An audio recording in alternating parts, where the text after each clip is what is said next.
जय मसीह की दोस्तों, आराधना संदेश चैनल पर हम आपका फिर एक बार और हृदय से स्वागत करते हैं और हम विश्वास करते हैं आप निरंतर प्रभु में आगे बढ़ रहे हैं, हमारे वीडियोस को देख रहे हैं।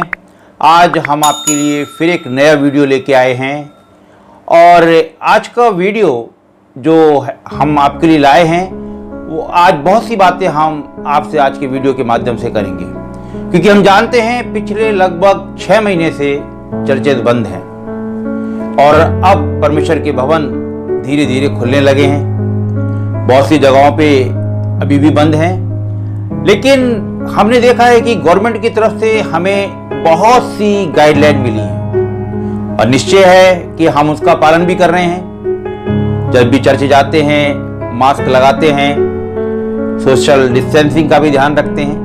लेकिन इसके साथ साथ आज के वीडियो के माध्यम से हम आपको ये बताना चाहते हैं कि ये चर्च तो खुल गए, अब मेरी और आपकी जिम्मेदारी क्या है। कहीं ऐसा तो नहीं है हमने अपनी जिम्मेदारियों में कुछ कमी छोड़ दी, इस वजह से हमें इतने दिनों तक परमेश्वर के भवन से दूर रहना पड़ा। आइए हम उन्हीं कुछ बिंदुओं के ऊपर विचार करेंगे। सबसे पहले हम जो विचार करने जा रहे हैं वो है परमेश्वर के भवन के प्रति वफादारी, यानी परमेश्वर के भवन में उपस्थित रहना।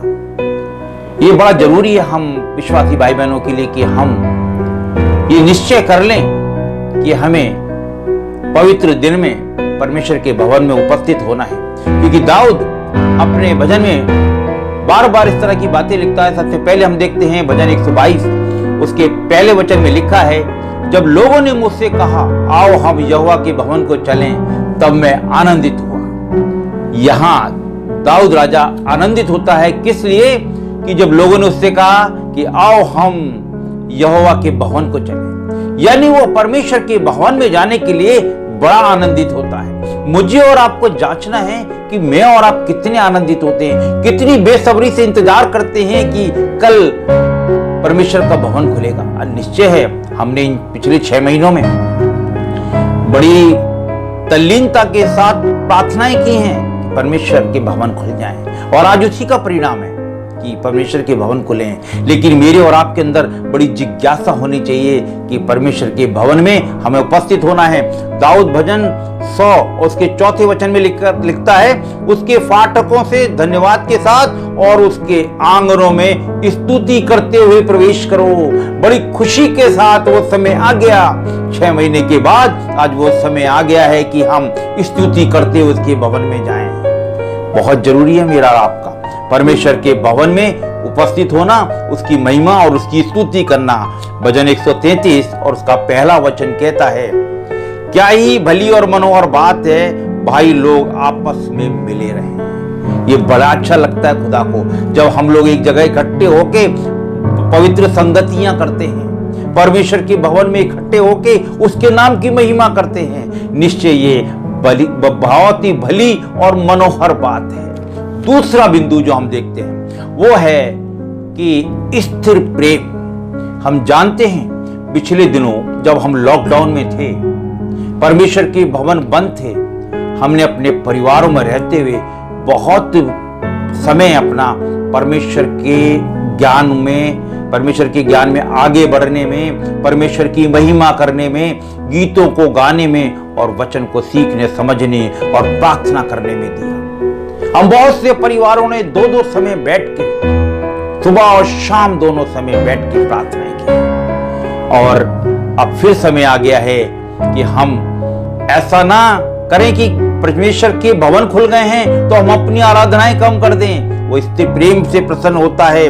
होशे नबी की पुस्तक उसका 6वां अध्याय उसके 6वें वचन में लिखा है, क्योंकि मैं बलिदान से नहीं स्थिर प्रेम ही से प्रसन्न होता हूं। वो मेरे और अंदर हमेशा यही उत्साह और यही प्रेम चाहता है कि हम परमेश्वर के नाम को निरंतर लेते रहें। प्रकाशित वाक्य उसका 2 अध्याय 4 वचन में लिखा है, पर मुझे तेरे विरुद्ध ये कहना है कि तूने अपना पहला सा प्रेम छोड़ दिया है।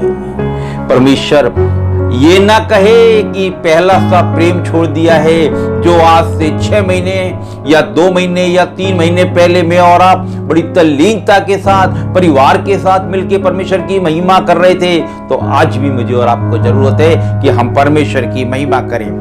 एक और बात जो हम बताना चाहते हैं वो है धन्यवाद और गवाही। निश्चय मेरे और आपके जीवन में पिछले 6 महीनों के अंदर बहुत सी गवाहियां हैं, बहुत से विश्वासी भाई भरे हुए हैं कि कब मुझे समय मिले और कब मैं परमेश्वर के नाम की गवाही दूं। पहला थिस्सलुनीकियों 5वां अध्याय और उसका 18वां वचन लिखता है, हर बात में धन्यवाद करो क्योंकि तुम्हारे लिए मसीह यीशु में परमेश्वर की यही इच्छा है। अब परमेश्वर के भवन खुल गए हैं। अपने पासवानों से समय लो कि पादरी साहब हमें गवाही देनी है कि हमारे जीवन में पिछले इन दिनों में बड़े बड़े काम हुए हैं। और चौथा बिंदु, सारे बिंदु बड़े महत्वपूर्ण हैं, बड़ी जरूरत है कि हम बड़े ध्यानपूर्वक सुने।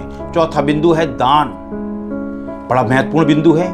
2 कुरिन्थियों 9वां अध्याय और 7वां वचन लिखा है कि क्योंकि परमेश्वर हर्ष से देने वालों से प्रसन्न रहता है। अब समय आ गया है, हम बहुत से चर्चेस की हालत देखते हैं कि वहां पर बहुत से काम रुके हुए हैं क्योंकि सब्सक्रिप्शन नहीं पहुंच रहा है, दान नहीं पहुंच रहा है। इसलिए अब समय ये भी आ गया है कि जब परमेश्वर के भवन खुल रहे हैं, हम जो दान हमारा रह गया है देने को जल्दी से जल्दी सबमिट कराएं। क्योंकि एक वचन और हम पढ़ेंगे, लिखा है 1 कुरिन्थियों 16वां अध्याय और 2 वचन, सप्ताह के पहले दिन तुम में से हर एक अपनी आमदनी के अनुसार कुछ कुछ अपने पास रख छोड़ा करे कि मेरे आने पर चंदा ना करना पड़े। निश्चय हम लोगों ने घर में रहते हुए प्रार्थना की है, बहुत समय हमने खुदा को दिया है, लेकिन शायद बहुत से लोग तो बड़े आशीषित हैं कि जिन्होंने समय समय पर जाके अपने पासवानों को अपने आराधनालय में जाके अपना अपना दान जमा करा दिया है। लेकिन समय है कि अब सप्ताहों में जब हमने घरों में रहते हुए आराधना की है, जैसा कि वचन में लिखता है कि सप्ताह के पहले दिन तुम में से हर एक अपनी आमदनी के अनुसार कुछ अपने पास रख छोड़े। जो मैंने और आपने अपने पास रख छोड़ा है, अब समय आ गया है कि परमेश्वर के भवन में जाकर उस सब को यहोवा को समर्पित कर दें। यानी दान बड़ा जरूरी है। ऐसा तो नहीं है हमें बार बार जांचना है कहीं हमारे अंदर जो 6 महीने ये आराधनालय बंद रहे, कहीं इन बिंदुओं में से कहीं हम हल्के तो नहीं पाए गए, कहीं हमारे अंदर कहीं कमी तो नहीं पाई गई। तो बड़ा जरूरी है कि मैं और आप दान अपना, अब जितने दिनों हमने घर में रह के आराधनाएं की हैं, अब समय आ गया है कि दान भी हम अब परमेश्वर के भवन में पहुंचाएं। और अंतिम बिंदु जो हम बताने जा रहे हैं वो है वचन के सेवकों का सम्मान करना, अपने पासवानों का सम्मान करना, अपने कलीसिया के अगुओं का सम्मान करना। क्योंकि वचन में लिखा है 1 तीमुथियुस 5वां अध्याय उसका 17वां वचन, जो प्राचीन अच्छा प्रबंध करते हैं, विशेष करके वे जो वचन सुनाते और सिखाने में परिश्रम करते हैं, जो वचन सिखाते हैं और हमें सुनाने में प्रयत्न करते हैं, वो 2 गुने आदर के योग्य समझे जाएं। निश्चय हमारे जो पासवान हैं, हमारे जो कलीसिया के अगुवे हैं, हमारे जो चरवाह हैं, हमें उनका हृदय से सम्मान करना है, उनकी आज्ञाओं का पालन करना है। अब ऐसे समय में जब परमेश्वर के भवन खुलने जा रहे हैं, पादरी साहब बहुत से अनाउंसमेंट्स कर रहे हैं, बहुत सी गाइडलाइंस आपको बता रहे हैं, उन सभी का हमें पालन करना है, ऐसा बाइबल बताती है। और परमेश्वर के जन का जिसका हम सम्मान करते हैं, उसे अपने घर में भी आमंत्रित करते हैं, ऐसा वचन बताता है। हम देखते हैं प्रेरितों के काम के 16वें अध्याय में एक बड़ा छोटा सा वृत्तांत दिया गया है। वहां पर एक लुदिया नाम की एक स्त्री है। ये पौलुस की प्रचार यात्रा है, और जब पौलुस अपनी प्रचार यात्रा में करता हुआ मकिदुनिया में पहुंचता है, और वहां पर एक थुआतीरा नाम के स्थान पर जब वो पहुंचता है, तो वहां पर वो एक प्रार्थना की जगह ढूंढते हैं और उन्हें एक प्रार्थना का स्थान मिल जाता है। वहां पर उन्हें एक स्त्री मिलती है जिसका नाम है लुदिया। और वहां पर वो प्रभु का वचन सुनती है। और जब प्रभु का वो वचन सुन लेती है तो वो पौलुस को अपने यहाँ घर ले जाना चाहती है। और वचन में लिखा है, हम प्रेरितों के काम के 16वें अध्याय के 11 से 15 वचन को जब पढ़ते हैं तो वहां स्पष्ट लिखा है कि उसने हमें मना लिया कि हम उसके घर जाएं। परमेश्वर के दास को, पौलुस को उसने मना लिया। शायद वो जाना नहीं चाहता होगा, लेकिन मना लिया कि उसके घर जाएं। यह है परमेश्वर के भक्तों का, परमेश्वर के दासों का सम्मान कि उन्हें घर में बुलाएं, प्रार्थना पे आमंत्रित करें कि वो हमारे घर में आके प्रार्थना करें। ये चंद बिंदु हमने आपके सामने रखे, जो 5 बिंदु हैं। सबसे पहला बिंदु है कि हम परमेश्वर के भवन के अंदर उपस्थित रहें।